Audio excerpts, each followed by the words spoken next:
Kozhikode പന്തിരങ്കാവിൽ police ചമഞ്ഞ് 35 ലക്ഷം രൂപ തട്ടിയ സംഘം പിടിയിൽ. കടലുണ്ടി സ്വദേശികളായ വസീം, ഷംസുദ്ദീൻ, കുറ്റിക്കാട്ടൂർ സ്വദേശി മുഹമ്മദ് റാഫി എന്നിവരാണ് പിടിയിലായത്. അഭിനയുണ്ട് നമ്മളോടൊപ്പം. അഭിന, 35 ലക്ഷം രൂപയാണ് പോലീസ് എന്ന വ്യാജേന തട്ടിയെടുത്തത്. ഇപ്പോൾ ആ സംഘം പിടിയിലായിരിക്കുകയാണ്. കൂടുതൽ വിശദാംശങ്ങൾ എന്തൊക്കെയാണ്? ദീപ്തി, 2024 കഴിഞ്ഞ വർഷമാണ് ഈ കേസിന് ആസ്പദമായ ഒരു സംഭവം നടക്കുന്നത്. കോഴിക്കോട് ഹൈലൈറ്റ് മാളിൽ വെച്ചിട്ടാണ് ഈ സുഹൃത്തുക്കൾ മറ്റൊരു സുഹൃത്തിനെ വഞ്ചിച്ച് ഈ 35 ലക്ഷം രൂപ കവരുന്നത് എന്നുള്ളതാണ്. അതായത് കടലുണ്ടി സ്വദേശിയായ വസീമിൻ്റെ മറ്റൊരു സുഹൃത്ത്, നാട്ടിലുള്ള മറ്റൊരു സുഹൃത്തിനെ കണ്ട് ഒരു ബിസിനസ് തുടങ്ങുന്നുണ്ട്.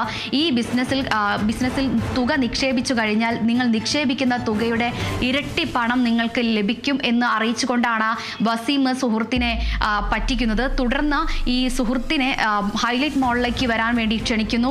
ഇവിടെ വെച്ചാണ് മറ്റ് രണ്ട് സുഹൃത്തുക്കൾ, ഷംസുദ്ദീൻ, കുറ്റിക്കാട്ടൂർ സ്വദേശി മുഹമ്മദ് റാഫി, ഈ രണ്ടുപേരും വ്യാജ പോലീസ് ചമഞ്ഞ് ഇവിടേക്ക് ഹൈലൈറ്റ് മാളിലേക്ക് എത്തുകയും താങ്കൾ അനധികൃതമായി പണം കൈവശം വെച്ചിരിക്കുന്നു, അതുകൊണ്ട് താങ്കളെ അറസ്റ്റ് ചെയ്യുന്നു എന്ന് അറിയിച്ചുകൊണ്ടാണ് ഈ മറ്റൊരു സുഹൃത്തിനെ, ഈ വഞ്ചിതരായ ഒരു സുഹൃത്തിനെയും അതോടൊപ്പം തന്നെ പണവും കൈപ്പറ്റി പിന്നീട് മറ്റൊരു ഇടത്ത് ഇറക്കി വിടുകയാണ് ചെയ്തിട്ടുണ്ടായിരുന്നത്.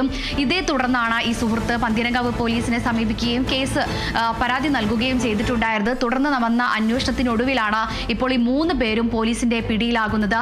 അതോടൊപ്പം തന്നെ ഇന്ന് പ്രതികളെ കോടതിയിൽ ഹാജരാക്കിയത് ശേഷം റിമാൻഡ് ചെയ്യും. ഈ സംഭവവുമായി ബന്ധപ്പെട്ട് കൂടുതൽ മൊഴി രേഖപ്പെടുത്തേണ്ടതുണ്ട്. ദീപ്തി.